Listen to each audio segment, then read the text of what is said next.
정부가 결국 후베이성의 한정에 중국인에 대한 제한적 입국 금지 조치를 시행했습니다. 여당은 적절한 조치라고 평가했지만 야당은 늑장 대응이라며 중국인 전체에 대한 입국 금지가 필요하다고 여전히 주장하고 있습니다. 네, 한편 안철수 전 대표가 네 번째 창당을 선언했습니다. 4년 전 안풍이 재현될 수 있을지 주목되고 있는데요. 김관욱 개명대 교수, 정태근 전 국회의원 두 분과 함께 전국 상황 짚어보겠습니다. 예, 안녕하십니까? 어서 오세요. 예, 안녕하세요. 신종 코로나 바이러스 정부 대응 또 정치권 반응 관련해서 좀 이야기를 하고 본격적으로 정치 관련 얘기를 다뤄보겠습니다. 정부가 우한이 후베이성 소속돼 있는 한정에서 중국인 입국 금지를 내일 0시부터 이렇게 단행하기로 했습니다. 여야 반응은 엇갈리고 있어요. 미흡하다, 늦었다, 아니면 중국인 전체를 다 입국 금지시켜야 된다 여러 반응이 나오고 있는데 어떻게 보셨습니까?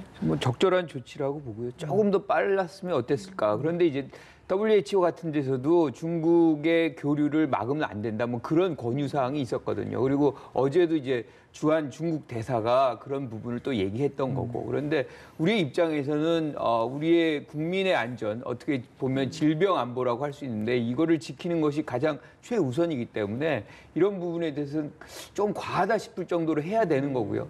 거꾸로 해서 이거를 우리가 이런 조치를 안 하고 만약에 더 이렇게 확산이 된다 그러면 중국에게 더 안 좋은 감정만 생겨요. 그래서 지금은 중국은 그렇게 생각할 때가 아니고 오히려 좀 더 강력한 조치들을 각 국가가 해서 확산이 안 될 때 중국에 대한 감정도 더 좋아질 수 있다. 이렇게 좀 이해를 해줬으면 좋겠어요. 예. 한국당은 아예 늑장 대응이다. 중국인들과 중국에 체류한 모든 중국, 그러니까 전체에 대해서 전면 금지를 시켜야 된다라고 주장을 하고 있거든요. 이 부분 어떻게 보십니까? 전면 금지까지는 아니어도 조금 늦었다고 하는 아쉬움이 있지요. 왜냐하면 우리가 발병한 1월 20일 이후에도 무려 3,000명 넘은 후베이 사람들이 들어왔다는 거고, 특히나 이제 제주도 같은 경우는 지금 이제 14,000명이 다녀갔다는 거거든요. 그래서 저는 조금 전에 전병일 교수께서 잘 설명하셨습니다만 늦었는데 조금 대상 지역을 확대할 필요가 있다. 한국당처럼 전면이 아니더라도. 그것은 이제 어제 그제 의사협회에서도 공고한 내용이고, 왜 그러냐면은요.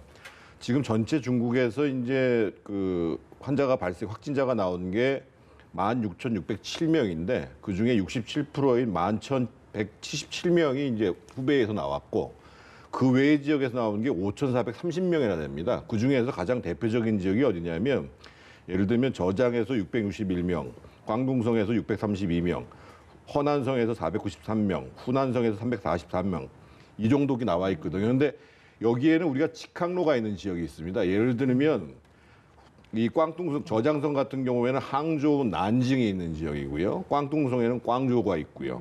그리고 허난성에는 정저우가 있고요.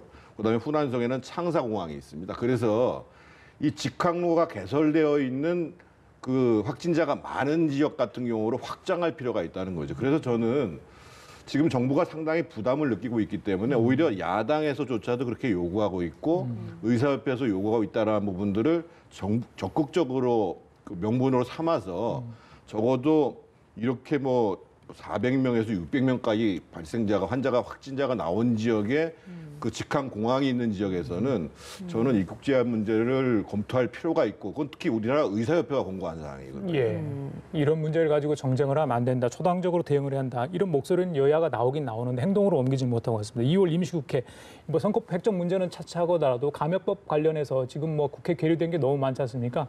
이런 거 좀 빨리 좀 통과시켜야 되는데 지금 보니까 한국당, 민주당이 개최 시기를 놓고도 지금 이견이 있는 것 같아요. 일단 정치권은 사실은 좀 크게 반성해야 될 것이요. 사실은 5년 전에 민주당에서 슈퍼 확산자가 무슨 정부다 이런 식으로 얘기했던 그 잘못을 그 정도까지는 아니어도 지금 상당히 이제 한국당에서 비난을 많이 하고 있거든요. 그래서 5년 전에 민주당도 잘못한 것이고 지금 한국당도 비난보다는 대안을 중심으로 해서 문제를 제기하는 것이 바람직하다고 생각하고요. 지금 이제 쟁점이 되고 있는, 그러니까 제가 보기에 검역법 개정을 못 해가지고 지금 이제 방역 체계가 허점이 생기는 건 아니거든요. 예. 그럼에도 불구하고 검역법을 손봐야 되는 것이 맞지요. 근데 이제 한국당에서 요구하고 있는 부분들이 선거구 획정마저도 강행 처리해서는 안 된다는 거거든요.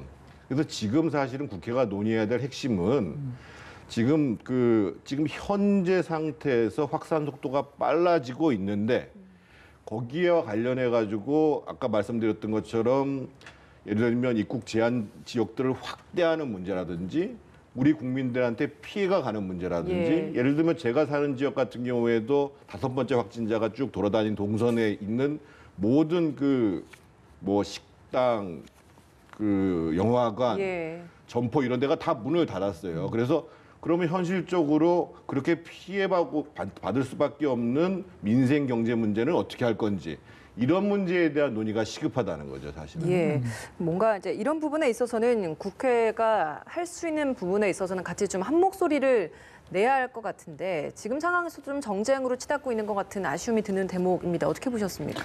그러니까 이게 국민들의 입장에서는 안보적인 측면이에요. 우리 인간에 대한 질병 안보. 그러니까 이것을 정쟁의 도구로 삼으면 사실은 굉장히 불안해하는 거거든요. 그래서 이 부분은 초당적으로 접근을 해주길 바라는 것이고, 그래서 이제 방역법 같은 것들이 빨리 이것 때문에 뭐 갑자기 뭐가 좋아지고 나빠지고 하지는 않겠지만 예. 그래도 입법부가 같이 이렇게 노력을 해준다. 뭐 이런 차원에서 빨리 좀 시급하게 해줘야 되는 부분이 있고요. 지금 선거구 획정 문제도 말씀하셨지만 사실은 지금 한 75일 남았나요?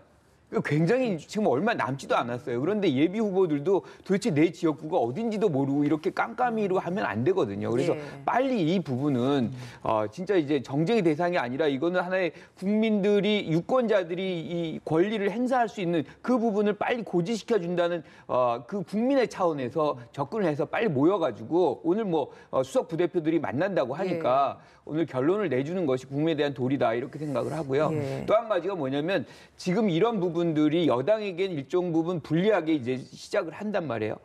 시작을 하지만 야당도 이것을 자꾸 이것을 너무 못한다 또는 뭐 이 비판을 위한 비판으로 이렇게 흘러가게 되면 국민들의 이미지 속에서는 더 안 좋고 이것이 오히려 발목을 잡는 거 아니냐. 역풍을 맞을 그렇죠. 수 있다. 역풍을 맞을 수 있는 가능성이 있기 때문에 이 부분 양쪽이 모두 다 전면적으로 국민을 위한 어떤 자세를 보여주는 것이 정치에 대한 어떤 신뢰를 요번에 어떻게 쌓는 그런 계기가 되는 거 아닌가 그런 생각합니다. 예, 이 신종 코로나 사태가 총선 정말 얼마 남지 않은 이 상황에서 굉장히 좀 중요한 변수가 된 것 같다는 생각이 듭니다. 여야 할 것 없이 지금 후보자들이 어떻게 지금 운동을 해야 되는 건지 어떤 뭐 대응을 해놔야 되는 건지 굉장히 고심을 하고 있을 것 같은데 좀 어떻게 좀 이걸 좀 해결해 나가야 된다고 보십니까? 먼저 일각에서 이제 총선 연기를 얘기하는데 그것은 적절치 않은 것 같고요. 조금 전에 우리 정병윤 교수 얘기에 따르면 대략 그 4, 5월을 정점으로 해서 한 7월 달까지도 갈 수 있다는 거거든요. 그래서 그런 상황 속에서 현실적인 방법을 찾아야 될 것 같습니다. 그래서 개별 후보자 입장에서 봤을 때는 우리가 이제 전통적으로 이제 예비 후보자들도 뭐 정태근입니다 이렇게 소리 치르면서 이제 명함을 나눠주고 그러잖아요. 근데 어떻든 지금 요즘 지하철을 타도 조용한 상황이거든요. 그래서 일단 그렇게 뭔가 불안감을 야기하거나 이런 행동들을 안 하는 방법을 찾아야 될 것 같고, 당연히 이제 그럼에도 불구하고 선거는 치러야 되고 예비 후보들의 입장에서 보면 불리한 점이 있으니까 조용하지만 뭔가 이제 메시지를 전달 수 있는 방법, 특히 이제 온라인을 많이 활용을 해야 되겠죠.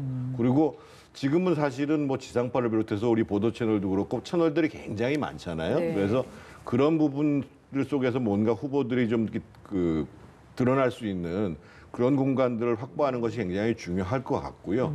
그리고 일단 정당들도 어떻든 지금은 정당이 서로 이제 상호간에 이제 이 선거운동 경쟁을 할 수밖에 없지만 지금 이게 확산 속도가 어떻게 될지 모르는 상황 속에서 불안감이 있는 상황 속에서는 조금은 정말 좀 낮은 키로 정당들도 총선을 지금 준비해 나가는 것이 필요할 것 같습니다. 예. 근데 이게 되게 심각한 게요. 예. 이런 현상이 벌어지고 운동이 중단이 되면 누가 제일 불리하냐면 신인들이에요. 정치 신인들. 그러니까 지금의 지명도 있는 사람들 중심으로 볼 수밖에 없는 거거든요. 그래서 지금 우리가 하는 어떤 운동 방식을 완전히 바꿔야 된다. 그러니까 접근을 안 하면서도 운동이 될 수 있는. 예컨대 우리가 지금 선관위 같은 데서 모바일로 뭐 정보 보내고 이런 거 못하게 하잖아요. 예. 왜냐하면 개인 정보 있기 때문에. 그래서 이걸 열어줘야 돼요. 열어줘서 신인들이 자기가 정책이 뭐고 자기가 누구다 이런 것들을 아주 뭐 자유롭게 좀 보낼 수 있는 기회를 줘야지 신인도 뭔가 장벽이 없이 이제 이런 선거에 임할 수 있는 거죠. 그래서 예. 이 부분은 우리가 좀 심각하게 고민을 해줘야지 안 그러면 일정 부분 우리의 이 선거를 이제 후보를 뽑는 그런 장애물을 스스로가 만드는 효과가 생길 수가 있기 때문이죠. 예, 알겠습니다. 자, 방금 전에 2차 입국자죠. 333명 전수조사를 했는데 모두 음성으로 나왔다는 속보가 하나 떴습니다. 시청자분들께 알려드리고요. 자, 안철수 전 국민의당 대표 이야기를 하겠습니다. 2년 만에 신당 추진 계획을 발표했습니다. 벌써 4번째인가요? 뭐 가물가물하신 분도 있겠습니다만은 작은 정당, 공유정당, 혁신정당 실현 가능성과 국민 공감 면에서 어떤지 두 분의 얘기를 듣고 싶어요. 예. 지난번 그 20대 총선 같은 경우에는 사실은 이제 혼합 지역을 중심으로 해서 상당한 바람이 일었어요. 그러니까 안철수라는 후보에 대한 기대도 있었고, 그리고 그 당시에 이제 양당이 상당히 실망을 하면서 이제 제3지대 공간이 있거든요. 지금도 물론 예를 들면 갤럽 조사 같은 데 보면 무당층이 굉장히 많이 나옵니다. 민주당 지지율하고 비슷하게. 근데 문제는 그간 안철수라는 정치인들이 국민들한테 어떻게 인식됐느냐가 중요한 문제고, 최근 조사를 보면은 비호감도 같은 경우는 굉장히 지금 올라가 있는 상황 속에서 어제도 지금 조금 전에 말씀하신 것처럼 뭐 탈이념, 탈진영, 탈지역, 그리고 이제 뭔가 실용, 중도 뭐 이렇게 얘기를 하는데 정확히 무슨 정당을 만들려고 하는지를 알 수가 없는 데다가 심지어는 이제는 당명을 안철수 정당이라고 쓴다. 안철수 신당이란 말까지 나와가지고 과연 이것이 정말 정당이라는 것, 우리 정치라는 것이 이제 앞으로 나가야 되는데 개인을 상징하는 정당, 과거에 물론 예를 들면 뭐 민주당 그러면 뭐 김영삼, 뭐 그 당시에 뭐 평화민주당 그러면 뭐 김대중 이런 게 있었습니다만 그래도 사람 이름을 쓴 거는 아주 그 박근혜 그 연합 이런 거 외에는 없었거든요. 그래서 저는 좀 안철수 대표가 본인의 정치적 진로뿐만 아니라 실제로 어떤 정치를 할 것인가에 대한 좀 명료한 정리를 하고 그 부분에 대해서 국민적 동의가 오는지 안 오는지 이 부분들을 좀 먼저 진행해야 되는 것이 아닌가 싶습니다. 이게 4번째 정당이잖아요. 4번째 정당, 4번 만드는 사람이 거의 없어요. 그러니까 이게 회사 만들듯이 만들어지고 있다. 뭐 이런 예. 느낌을 지울 수가 없는 거. 우리 정치학에서 제도적 안정성이라는 건 얼마나 오래 가느냐의 문제거든요. 50년 정당, 100년 정당 이걸 만들어야 돼요. 그래야지 신뢰를 갖고 국민들이 그 정당을 지지하는 현상이 발생할 텐데 좀 아쉬운 거죠. 그런데 이제 뭐 지금 몇 가지 얘기를 해요. 작은 정당, 공유 정당, 혁신 정당. 그런데 작은 정당이라고 원내 정당을 하겠다는 걸로 이제 느껴졌어요. 나쁘지 않다. 근데 공유정당 뭘 공유한다는 건지 내용물이 전혀 있지 않고요. 혁신정당이라는 것은 어떤 부분에서 혁신해야 되는 건지를 얘기 안 하고 있기 때문에 여전히 새 정치를 얘기했던 것처럼 모호함이 굉장히 많이 깔려 있다. 근데 이제 특이한 거는 이제 중도를 규정을 좀 했어요. 과거에 그냥 중도 그러면 뭐 가운데 뭐 이 정도 극중주의 뭐 굉장히 이제 우리가 알지 못하는 단어였는데 뭐라고 얘기했냐면 투쟁하는 중도다.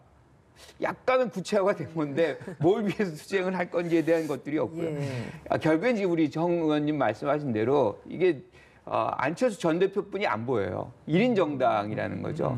이게 가장 우려스러운 측면이라고 저는 생각을 합니다. 그래서 이렇게 이제 급하게 만들다 보면 사실은 그럴 수밖에 없는 인물 중심으로 갈 수밖에 없는 그런 애로사항은 알겠지만 최소한의 어떤 팀 정치는 해야 된다. 그래서 1인이 모든 걸 지배하는 거는 진짜 과거 시대로 회귀하는 것이기 때문에 어떤 형태로든 최소한의 어떤 사람들로 구성이 돼야 되는 거고 또 아쉬운 부분은 뭐냐면 바미당과의 헤어짐이 너무 이런 식으로 갈 수밖에 없었나. 그러니까 국민들에게 정치가 결국에는 보여주는 장면들이라는 것이 저렇게 갈등적일 수밖에 없다는 것을 다시 반복적으로 보여주는 장면이거든요. 그래서 뭐든지 뭘 해결을 하거나 뭐 갈라서거나 할 때도 좀 원만하고 국민들이 보기에도 아 그렇다 타당하다 이런 인식을 좀 줄 수 있는 행위들을 좀 정치권이 했으면 좋겠다 이렇게 생각합니다. 예, 보수 통합에 있어서도 또 질문들이 있었는데 다시 한번 좀 선을 그었거든요. 이 정도로 거절을 했으면 정말 나중에 가서도 보수 통합 쪽이랑은 손을 잡지 않는다 이렇게 봐야 되겠습니까? 그러니까 지금 안철수 대표는 모든 걸 자신을 중심으로 생각하고 있거든요. 그러니까 본인은 대선을 염두에 두고 있고 이번 총선에 출마 안 한다고 얘기했기 때문에 본인 입장에서 보면 뭐 하등의 문제가 없습니다만 지금 예를 들면 안철수 그 전 대표하고 같이 하시는 뭐 지역구 의원도 한 분 계시고 비례대표 의원 6분 계시고 또 이번에 만약에 당을 만든다고 하면 출마를 하실 분들이 계실 거예요. 그런데 지금 봐서는 당세가 소위 바른미래당만큼도 안 나올 것 같고 아마 여론조사에도 그렇게 많이 안 나올 거예요. 그러면 과연 자신과 같이 하시는 분들은 총선을 어떻게 넘어서야 되는지에 대해서 방안을 갖고 있어야 되거든요. 그래서 저는 이럴 가능성은 있다고 생각합니다. 지금은 뭔가 선을 긋고 있고 본인은 통합은 안 하지만 예를 들면 지금 야권에서 혁신통추위가 나와가지고 중도 보수까지를 망라하는 그 연대를 하겠다고 얘기하잖아요. 그러면 통합은 안철수 당하고 통합을 안 하더라도 안철수 당 쪽에서 출마하고자 하시는 분들을 후보 단일화하는 형태의 연대는 일부 모색될 수 있는데 그것도 안철수 대표가 보다도 이 포용적이고 좀 유연한 생각을 해야 가능한 것이지 지금처럼 나는 무조건 대선만 보고 갈 거야. 이렇게 된다면 사실은 쉽지 않겠죠. 예, 알겠습니다. 잠시 전에 들어온 소식 하나 질문으로 드릴게요. 김우겸 전 청와대 대변인 결국 불출마를 선언을 했습니다. 오늘 페이스북에 남겼는데요. 글쎄요, 뭐 당 지도부도 계속 만류를 하긴 했다는데 본인이 좀 계속 그 강한 의지를 비치지 않았습니까? 근데 결국에는 이제 출마하지 않겠다 이렇게 했습니다. 어떻게 보십니까? 뭐 다행스러운 선택이다. 다행이다 보십니까? 네. 당으로서 다행입니까? 아니면 어떻게? 본인한테도 다행인 거죠. 그렇습니다. 왜냐하면 이게 우리가 이제 다른 사안도 아니고 부동산 투기 혐의 그리고 많은 국민들이 의혹을 그게 하시죠? 부동산 예. 투기라고 생각을 해요. 근데 지금 이거는 전 국가적인 과제거든요. 대통령도 할 수 있는 모든 걸 다해서 이거 막겠다라고 얘기하는데 그분을 앞세워서 후보로 내세우고 이 당이 선거를 치른다 그러면 부동산 투기 막겠습니다라는 그런 어떤 주장, 공약 이런 것들을 국민들이 믿겠냐고. 그러면 지역에서 지금 사전 여론조사를 했을 경우에 김우겸 전 대변인이 좀 지지도가 높게 나왔다. 그러면 당으로서 좀 아깝다 이런 생각을 하지 않을까요? 저는 그게 이제 소탐대실이라고 생각해요. 한 명의 국회의원을 당선시키고자 전국에 우리가 보편적 가치라고 얘기하는 것들을 잃어버릴 때에는 다른 걸 다 같이 이룰 수가 있는 거죠. 그래서 이 부분은 김우겸 전 대변인이 좋은 선택을 한 것이고 선당후사했다. 그래서 이래야만 이제 다음 기회를 뭔가 노릴 수도 있고 이 부분에서 본인의 어떤 희생이라고 희생 뭐 이런 것들을 좀 가만히 되는 거지 계속 갔다라 그러면 이 부분에 대해서는 여권의 지지자들이 굉장히 불만스러워했을 것이다 이렇게 생각합니다. 최근까지만 해도 사실 뭐 차액에 대한 기부를 하는 것이고 본인의 이런 의혹 때문에 청와대에서도 자리를 내려놓고 나왔는데 당에서까지 이렇게 밀려나게 된다면 2번 처벌을 받는 것이다라는 약간 좀 부당함을 호소하기도 했는데 왜 이런 결정을 오늘 이렇게 내렸다고 보세요? 당에서 지금 이제 총선 분위기가 만만치 않다고 본 거죠. 그러니까 최근 여론조사를 보면 대통령의 국정 수행에 대한 부정평가가 급속히 늘어나고 있고 물론 그것이 다 이제 한국당 쪽으로 가고 있지는 않지만 특히 가정주부라든지 자영업자라든지 특히 이제 30대까지도 잘 못하고 있는 평가가 나오는 상황 속에서 우리 민주당이 잘못해서 뭐 청와대 인사들 중심으로 해서 무리해서라도 공천을 한다든지 이런 모습들을 보여주면 민주당의 입장에서 보면 엄청난 후과를 안을 수가 있거든요. 그러니까 사실은 명료하게 당신 안 된다고 판단을 할 수는 없지만 계속 시간을 끌어서 본인이 선택하도록 만들어준 거죠, 사실은. 그만큼 민주당도 지금 작년 연말이나 올 초의 상황과는 다르게 선거가 가까워오면서 특히 이제 지난번에 검찰 인사 있었고 이번에 이 신종 코로나 바이러스 문제가 터졌고 이러면서 굉장히 치밀하게 선거를 준비하지 않으면 낭패를 볼 수도 있다. 이런 지금 위기의식이 있는 겁니다. 적격 심사를 계속 미루면서 본인이 나갈 수 있는 그렇죠. 자리를 주면서 상처를 좀 최소화하려고 했던 그런 부분이 있다. 이렇게 보면 되겠네요. 이 와중에 민주당 현역원 10명 중에 6명이 무공천 공천 가능성이 있다. 10명 중에 6명이 무공천 가능성이 있다. 얘기는 물갈이 폭이 좀 줄어든 거 아니야? 이렇게 좀 해석될 수도 있을 것 같은데. 그런데 이제 물갈이 폭을 넓히고 크게 하는 것이 꼭 목표는 아니죠. 그런데 문제는 20대 국회가 어떤 평가를 받았느냐. 국민들이 최악의 국회였다라고 평가를 하고 있어요.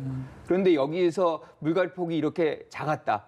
그럼 국민들이 그 부분에서 혁신 공천이다. 뭔가 국민의 눈높이에 공천한 것이다라고 받아들이겠느냐는 것이죠.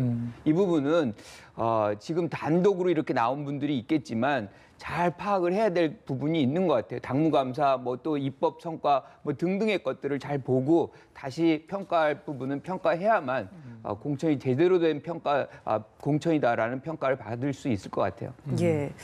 한국당 이야기도 좀 해보도록 하겠습니다. 공천 룰을 논의하고 있는데 TK 지역 컷오프가 기존의 3분의 1이라는 그 기준보다도 더 높이는 방안을 거론을 하고 있다라고 합니다. 일단 한국당의 이런 방안들 좀 어떻게 평가하시겠습니까? 조금 전에 민주당 얘기 나왔습니다만 민주당이 지금 이제 현역이 다시 등장하는 비율이 높으면 한국당 입장에서는 당연히 물갈이를 많이 해야지 효과를 볼 거 아니겠어요. 그래서 지금 이제 33%에서 한 50%까지 가까이 하겠다고 얘기하고 지금 화면에 김용호 공관위원장이 나옵니다만 저분이 상당히 그 정치적 내용들에 대해서 정통하신 분이에요. 그래서 지금 보면 일단은 지역 내에서 여론조사를 통해서 얼만큼 재신임을 하냐 이걸 지금 물어보고 있는 상황이고 예. 두 번째로 의정 활동을 평가하겠다. 그러니까 예를 들면 그냥 뭐 집회나 강성투쟁을 열심히 한 것이 중요한 것이 아니고 정책적 능력으로 실제로 정권의 독주를 막을 능력이 있었는가라는 거에 대해서 전임 원내대표들을 상대로 해서 의정 활동을 지금 물어보고 있다는 거예요. 그래서 제가 봤을 때는 이미 지금 부산 경남 지역에는 상당 정도의 물갈이가 현실화되고 있는데 가장 집중된 지역이 소위 대구 경북 지역입니다. 여기를 어떻게 해나는가가 문제일 텐데 제가 봤을 때는 지금 김용호 공관위원장 분위기도 그렇고 나머지 공천관리위원들도 상당한 의지를 가지고 아마 이제 컷오프를 시키는 이런 작업들이 진행될 거라고 판단되어집니다. 근데 그게 실제 정말 공천으로까지 결과로 이어질 수 있을 거라고 보십니까? 황교안 대표 차원에서의 그 최종 도장은 이제 또 당 대표가 찍는 것이기 때문에 그런 부분에 있어서 과연 황교안 대표는 가만히 아닙니다. 있을 그건 좀 것인가? 다릅니다. 지금 다른 당 예를 들면 혁신통추위라든지 뭐 세보수당이라든지 뭐 이런 데에서는 지금 이제 논란이 되고 있는 게 신설 합당 형식의 당을 만들라는 거거든요. 예. 그러면 이제 그게 황교안 대표도 공동대표위원회에 들어갈지 아니면 선대위원장들이 공동대표 형태로 해가지고 할지는 잘 모르겠고 두 번째로는 지금 황교안 대표가 사실은 공천권을 전부 위임했다라고 얘기가 나온 것은 지금 야권의 유권자들 입장에서 보면 소위 현 정부와 민주당에 대한 견제 심리가 계속 올라오고 있음에도 불구하고 그거를 한국당으로만 가지고는 받아내지 못하니까 예. 그러니까 뭔가 단일한 대우로 선거를 치르라 이런 요구인 거거든요. 그래서 제가 봤을 때는 그 단일한 대우로 선거를 치르면서 그 전제로 해야 될 부분들이 소위 자유한국당의 공천 혁신이다. 그래서 2월 5일 이후에 추가 공모를 받기도 하겠습니다만 현재 이제 공천 신청을 받으면 우선적으로 진행되는 사업이 컷오프가 될 수밖에 없고 컷오프를 한 상태에서 이의제기가 있을 가능성이 있기 때문에 그 지역에 대해서 제가 봤을 때는 대부분 다 무슨 전략적으로 내리꽂는 형태가 아니라 경선의 형태를 가지고 아마 다음 후보를 뽑게 되면은 사실은 이의제기라는 것 자체가 상당히 어려워질 수 있거든요. 물론 개별적으로 무소속 출마를 할 수 있겠죠. 예. 지금까지 김관옥 개명대 교수, 정태근 전 국회의원 두 분과 함께했습니다. 오늘 말씀 감사합니다. 고맙습니다. 예.